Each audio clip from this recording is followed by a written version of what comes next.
ओम शांति। आज 18 जनवरी है। पिताश्री प्रजापिता ब्रह्मा बाबा का आज स्मृति दिवस है, जो हम सब ब्राह्मणों के लिए स्मृति समर्थी दिवस बाबा कहते। तो आज के दिन की जो मुरली होती वह भी विशेष होती है। तो आज की मुरली में बाबा ने कहा कि बाबा जो है बच्चों के साथ रूह रिहान करते हैं, है ना। टीचर बनकर शिक्षा देते हैं और गुरु बनकर बाबा हमें रास्ता दिखलाते हैं। बाबा ने कहा रास्ता क्या है? मुक्ति और जीवन मुक्ति, है ना। याद की यात्रा में रहेंगे तो मुक्ति मिलेगी, और जीवन मुक्ति के लिए बाबा ने कहा रचना के आदि मध्य अंत का ज्ञान होना चाहिए। और बाबा ने कहा ये रास्ता तुम्हें दूसरों को भी सिखलाना है, उनको भी दिखाना है, उन पर भी मेहर करनी है ना। और जितना बाबा ने कहा कि आप इस स्मृति में रहेंगे उतना आप खुश भी रहेंगे। बाबा ने कहा कि बाबा ने हमें पाप और पुण्य का भी ज्ञान दिया है कि पाप क्या है, पुण्य क्या है, और ब्राह्मणों के लिए विशेष पाप और पुण्य क्या है। बाबा ने कहा कि हमारे लिए सबसे बड़ा पुण्य है कि बाबा का परिचय देना, ये सबसे बड़ा पुण्य है। फिर बाबा ने कहा सेंटर खोलना, है ना, सेवा करना, है ना, उसमें तन मन धन लगाना, ये भी बहुत, इससे भी बहुत पुण्य जमा होता है। और पाप क्या है? बाबा ने कहा कि व्यर्थ चिंतन करना, पर चिंतन करना, ये पाप हो जाता है। फिर बाबा ने कहा अगर कोई पुण्य करते करते पाप करने लग जाता है तो उसकी सारी की कमाई खत्म हो जाती है। और साथ ही साथ बाबा ने कहा कि ज्ञानी तो आत्मा के लिए अगर पाप करता है तो उसका 100 गुना दंड भी पड़ता है। फिर बाबा ने कहा कि बाप बच्चों को समझाते हैं, मीठे बच्चे बाप को याद करो, कैसे अपने को आत्मा समझकर, और घर को भी याद करो, क्योंकि याद की यात्रा के बिना आप पावन नहीं बन सकते, और जब तक आत्मा पावन नहीं बनेगी तब तक घर नहीं जा सकती। इसलिए बाबा ने कहा कि याद की यात्रा पे विशेष अटेंशन दो। बाबा ने कहा कि बाबा की जो है विशेष मिल्कियत क्या है, वर्षा क्या है? ज्ञान और योग, और उसमें भी योग का मुख्य सब्जेक्ट है। बाबा ने ये भी बताया कि जो पिछाड़ी में आने वाले हैं, है ना, वो आगे कैसे जा सकेंगे, उसका आधार क्या है। जैसे अगर किसी को गलप करना है तो उसका आधार क्या है? याद, योग। योग से वो गलप कर सकते हैं, क्योंकि बाबा ने कहा कि जब तुम बाबा को याद करते हो तो बाबा भी आपको याद करता है। तो बाबा की याद माना बाबा हमको करंट देता है। बाबा कहते तुम बाप को खींचते हो, कैसे? याद से। और जो बाबा की हमको करंट मिलती है, आत्मा को ही करंट मिलती है, तो उससे आत्मा जो है बाबा ने कहा हेल्दी बनती है, भरपूर होती है, आयु बड़ी होती है ना।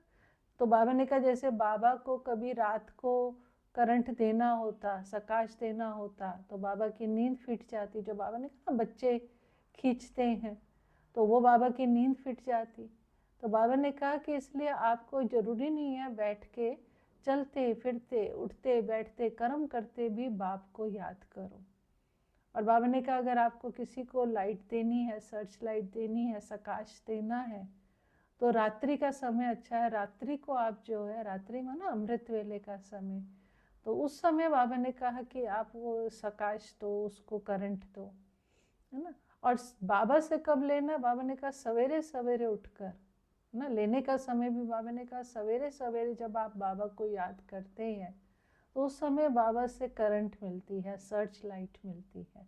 बाबा ने फिर ड्रामा के ऊपर बताया कि ये ड्रामा देखो अनादि है, इसको हार जीत का खेल कहते हैं। बाबा ने कहा कि क्रिएटर को ये ड्रामा बहुत पसंद है, तो जब क्रिएटर को पसंद है तो क्रिएटर के बच्चों को भी बहुत पसंद है ना। कई बार बाबा कहते हैं ना ड्रामा बिल्कुल एक्यूरेट बना हुआ है, परफेक्ट है, इसमें कोई चेंज का मार्जिन नहीं है, इससे अच्छा नहीं हो सकता, है ना। तो बाबा ने कहा देखो इस ड्रामा के अंदर पूरे कल्प में एक ही बार बाप आता है और दिल व जान सिक व प्रेम से बच्चों की सेवा करते हैं।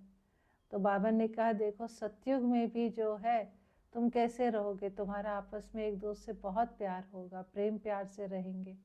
वहाँ तो जानवर भी आपस में बहुत प्यार से रहते हैं। सतयुग का तो गायन है ना कि शेर और बकरी एक घाट का पानी पीते। तो बाबा ने कहा यहाँ भी यहीं पर ही तुमको वो स्नेह के, वो प्यार के सागर, मास्टर प्यार के सागर बनना है। और यही संस्कार बाबा ने कहा तुम्हें अपने साथ लेकर जाने हैं। इसलिए बाबा ने कहा कि अगर बाबा देखता है कोई बच्चा क्रोध कर रहा है, गुस्सा करता है, तो बाबा को मना करता है, बाबा को अच्छा नहीं लगता है। बाबा कहते हैं बच्चे गुस्सा करना तो अच्छी बात नहीं है, क्योंकि हम क्या बनने जा रहे हैं, देवता बनने जा रहे हैं, हम किस दुनिया में जा रहे हैं। तो बाबा ने कहा ये तो दुख देना हो गया है ना, और दुख लेना भी हो गया, दुखी भी होते और दूसरे को भी दुख देते हो। और बाबा तो सुखदाता है, वो तो कभी किसी को दुख नहीं देता। तो इसलिए बाबा ने कहा तुम्हें भी किसी को दुख नहीं देना है, सबको सुख देना है। और सुख किस में है? प्रेम में, प्यार में सुख है। इसलिए बाबा ने कहा देखो विश्व का मालिक मेहमान बनकर आपके पास आया है। इसलिए बाबा ने कहा कि रूहानी बच्चों का रूहानी बाप से बहुत प्यार है, और रूहानी बाप का भी रूहानी बच्चों से बहुत प्यार है ना। दोनों का आपस में बहुत प्रेम है, बहुत प्यार है ना। इसलिए बाबा कहते हैं ये एक ईश्वरीय परिवार है। बाबा ने ये भी समझाया कि ये अंतिम जन्म है, अब ये पुरानी दुनिया और पुरानी देह खलास हो जानी है। कहावत भी है आप हुए मर गई दुनिया। और उसमें भी बाबा ने कहा देखो तुम्हारे लिए ये पुरुषार्थ का, ये संगम का थोड़ा सा समय बचा है ना। तो इसलिए बाबा ने कहा कि तुम बच्चों को पुरुषार्थ करना चाहिए, पुरुषार्थ तो याद का ही है। तो बाबा ने कहा देखो इस समय बाबा जो है निरहंकारी होकर बच्चों की सेवा कर रहा है, तो बच्चों को भी सेवा करनी चाहिए। तो बाबा ने कहा सेवा कैसी है, कैसे करनी है? श्रीमत पर चलना है, मनमत पर नहीं चलना, श्रीमत पर चलकर सेवा करनी है। और दूसरा बाबा ने कहा कि अभ्यास करना है, पुरुषार्थ करना है। अगर ऊंच पद पाना है तो क्या अभ्यास करना है? एक तो बाबा ने कहा साक्षी होकर रहने का अभ्यास करना है, और दूसरा बाबा ने कहा कि बाबा का फरमान जो है कि अशरीरी भव देही अभिमानी भव, तो ये अभ्यास करना है, एक साक्षी होने का और देही अभिमानी अशरीरी होने का अभ्यास और पुरुषार्थ करना है। तब बाबा ने कहा कि आप ऊंच पद पा सकते हैं। बाबा ने ये भी बताया कि तुम लाइट हाउस हो, चलते फिरते लाइट हाउस हो। इसलिए चलते फिरते उठते बैठते क्या करना है? सबको मुक्ति, जीवन मुक्ति का रास्ता भी दिखाना है। जैसे लाइट हाउस होता है वो दिखाता है, ऐसे बाबा ने कहा तुम्हें भी रास्ता दिखाना है। फिर एक और बात बाबा ने कही कि जैसे गाय ने एक घड़ी आधी घड़ी, तो जितना भी समय मिले, जितना हो सके, बाबा ने कहा बाप को याद करो। आज की मुरली में एक अव्यक्त मुरली भी थी जिसमें बाबा ने कहा निरंतर योगी बनो। बाबा ने बताया कि जैसे स्विच ऑन ऑफ करते हैं तो कितना समय लगता है ना, सेकंड से भी कम समय लगता है। उसी तरह से बाबा ने कहा आपको भी ये अभ्यास हो कि अभी अभी शरीर में आकर कर्म किया और अभी अभी शरीर से डिटैच होकर अशरीरी बन जाए ना। ये भी बाबा ने कहा आपको प्रैक्टिस होनी चाहिए। जैसे वस्त्र धारण करना और उतारना अपने हाथ में होता है, ऐसे ही शरीर रूपी वस्त्र को मैंने धारण किया और शरीर रूपी वस्त्र से मैं डिटैच हो जाऊं, न्यारी हो जाऊं। बाबा ने कहा ये प्रैक्टिस, ये अभ्यास आपको होना चाहिए है ना। जैसे बाबा ने कहा कर्म करते हुए भी होना चाहिए। जैसे कई बार कोई हम ड्यूटी करते हैं, कर्म करते हैं, तो उसमें हम कोई विशेष ड्रेस पहनते हैं, फिर उसके बाद कार्य पूरा हो जाता है तो उस ड्रेस को उतार देते हैं। उसी तरह से बाबा ने कहा कि ये शरीर रूपी ड्रेस को भी आप कर्म करते हुए यूज़ करो और फिर उसके बाद बुद्धि से इससे न्यारे हो जाओ। माना शरीर और आत्मा इसमें न्यारापन हो, अलग अलग हो, महसूस हो कि मैं आत्मा अलग हूँ और ये शरीर अलग है। ये न्यारापन का अनुभव बाबा ने कहा ये प्रैक्टिस होनी चाहिए। और इस प्रैक्टिस के लिए बाबा ने कहा ये प्रैक्टिस कौन कर सकेगा कि जिसको शरीर के साथ कर्म करते हुए, शरीर के संबंध में आते हुए भी, वस्तुओं को यूज़ करते हुए भी डिटैच होने का अभ्यास हो। डिटैच अर्थात कि कहीं भी लगाव ना हो, सूक्ष्म संकल्प मात्र में भी लगाव ना हो, तब बाबा ने कहा कि वो न्यारा हो पाएगा ना। इसको ही बाबा ने कर्मातीत अवस्था कही है। और बाबा ने कहा जब आपको ये न्यारेपन का अभ्यास होगा, इस अवस्था में पहुंच जाएंगे, तो दूसरों को भी आपके न्यारेपन से उनको भी न्यारेपन का अनुभव महसूस होना शुरू हो जाएगा, है ना। उनको भी न्यारापन क्या होता है वो अनुभूति होगी, है ना। फिर बाबा ने कहा कि आप चलते फिरते जैसे आपसे साक्षात्कार होना शुरू हो जाएगा, जिसको बाबा ने एग्जाम्पल दिया कि जैसे जब ब्रह्मा बाबा साकार में थे तो ब्रह्मा बाबा से संपूर्ण स्टेज का भी साक्षात्कार होता था और श्री कृष्ण का भी साक्षात्कार होता था।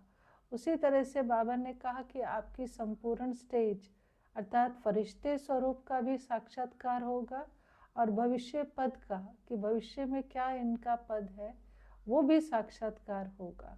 दोनों साक्षात्कार होंगे।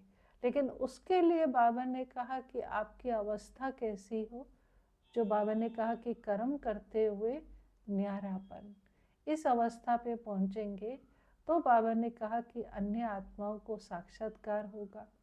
बाबा ने कहा अगर ये प्रैक्टिस हो जाए तो दूर दूर से समाचार आने शुरू हो जाए, क्योंकि बाबा ने कहा यहाँ बैठे ही आप सूक्ष्म स्वरूप से सर्विस कर सकते हैं, क्योंकि आत्मा को पूरे विश्व में चक्कर लगाने में कितनी देर लगती है। तो ये सर्विस बाबा ने कहा अभी रही हुई है। जैसे बाबा ने आदि की स्मृति दिलाई कि आदि में जब साकार में बाबा थे तो बाबा से साकार का अनुभव भी होता था और अव्यक्त का भी अनुभव होता था, है ना। तो उसी तरह से बाबा ने कहा कि अनन्य बच्चों से ऐसे साक्षात्कार होंगे, है ना, कि साकार भी दिखेंगे और उनसे फरिश्ता स्वरूप भी नज़र में आएगा। तो बाबा ने कहा कि जब ये इस तरह का सेवा होगी सूक्ष्म स्वरूप की, तब बाबा ने कहा कि आपका प्रभाव निकलेगा ना। इसलिए बाबा ने कहा कि आजकल परमात्मा को कम याद करते हैं लेकिन शक्तियों को याद करते हैं। तो बाबा ने कहा पहले तो आप स्वयं को देखो कि आपको अपने वो सक्षम स्वरूप का स्वयं साक्षात्कार होता है ना। पहले तो हम अपने को देखें कि हमें अपने आप में वो अनुभूति होती है, महसूसता होती है। इसलिए बाबा ने कहा इस प्रैक्टिस को बढ़ाओ कि अभी अभी शरीर में आए और अभी अभी शरीर से न्यारे हो जाए। तो बाबा ने कहा इस प्रैक्टिस को बढ़ाने की ज़रूरत है, उसी से न्यारापन आएगा और ये जो सूक्ष्म सर्विस है ना, इसका से फिर बहुत प्रभाव निकलेगा। और वैसे भी बाबा ने कहा जब हंगामे का समय होता है तो हंगामे के समय में और कोई सेवा तो कर नहीं सकते हैं, तो उस समय ये सूक्ष्म स्वरूप की सर्विस जिसको बाबा मनसा सेवा कहता है तो वही कर सकेंगे। बाबा ने ये भी बताया कि विघ्नों की लहर तब आती है जब रूहानियत का फोर्स कम होता है। और रूहानियत अर्थात आत्मा में शक्ति भरने के लिए बाबा ने कहा कि मनन शक्ति को बढ़ाओ, जिससे आत्मा में शक्ति भरे और विघ्नों को पार कर सके। और बाबा ने कहा इसी पर ही क्लासेस कराएं कि कैसे योग से हम अपने अंदर शक्ति भरें। और विशेष बाबा ने निमित्त आत्माओं को कहा कि निमित्त आत्माओं का फर्ज बनता है कि अगर उनकी फुलवारी में कोई कमज़ोर आत्मा है तो उसकी तरफ भी ध्यान दें और उसके अंदर शक्ति भरें, है ना। जैसे बाबा ने एग्जाम्पल दिया कि ब्रह्मा बाबा क्या करते थे, विशेष सकाश देते थे।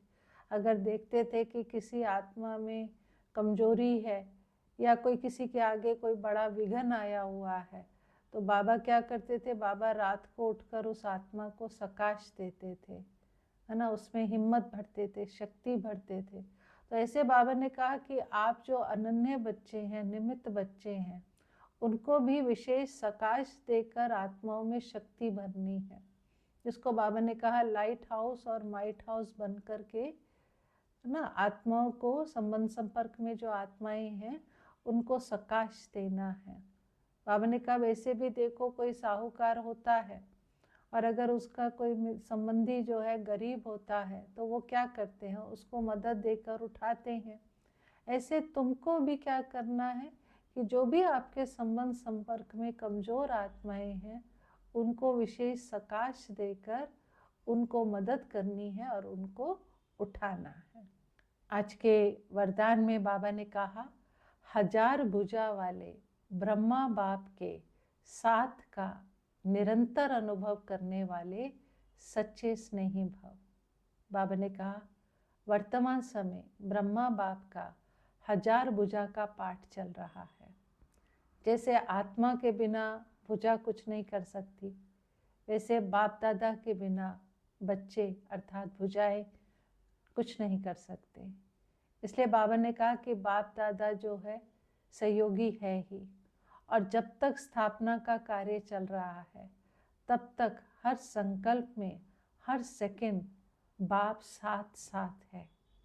लेकिन बाबा ने कहा कि बच्चों को क्या करना है, बाबा ने कहा कि कभी भी वियोग का पर्दा नहीं डालना है ना। कई बार हम बाबा को भूल जाते हैं, वियोगी बन जाते हैं, तो बाबा ने कहा वियोग का पर्दा नहीं डालना है आपको।